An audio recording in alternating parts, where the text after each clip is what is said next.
গুৱাহাটী পৰমানন্দ ৰাজবংশীয়ে তেখেতে লেকচাৰ দিলে বহুত দেৰি আৰু মোক বহুৱাই চলে 1.5 ঘণ্টা তেওঁ অদৰকাৰী লেকচাৰ দিলে তেওঁ একো কাম নকৰে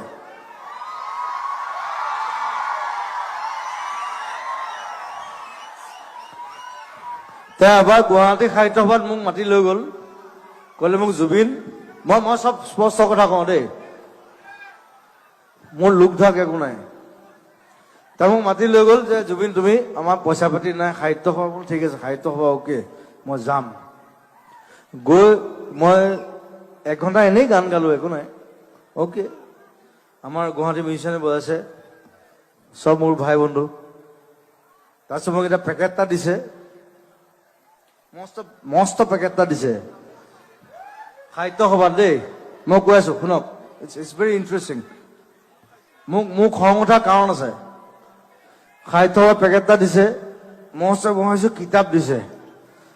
মই কিতাপ দিলে ভাল পাওঁ গছ দিলে ভাল পাওঁ কিতাপ দিলে ভাল পাওঁ মই ঘৰলৈ লৈ গ'লো তেওঁ ৰাতিপুৱা বাৰু কোনো নাই বাৰু মই চবকে ভাত খুৱাইছো সাহিত্য সভাই ভাত খোৱা নাই কিন্তু মই খাইছো আৱাজ অনলি ওৱান মই নিজে পৰঠা বনাইছো তাৰপিছত পেকেটটো খুলিছো তাত কিবা মুলতানী মিট্টি ফেচ ৱাছ হা যিবোৰ মোক নালাগে মই যিবোৰ ইউজ নকৰো মই বোলো কিতাপ দিব লাগিছিলে ৱাই পৰমানন্দ ৰাজবংশী মই ডাইৰেক্টলি ইয়াৰ পৰা গালি পাৰিছো ইয়াৰ পৰা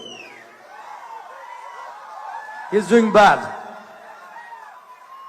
মই ইমান দিনে শুনি আছিলো মই আজি ডাইৰেক্টলি গালি পাৰিছো মই ডাইৰেক্টলি গালি পাৰো চবকে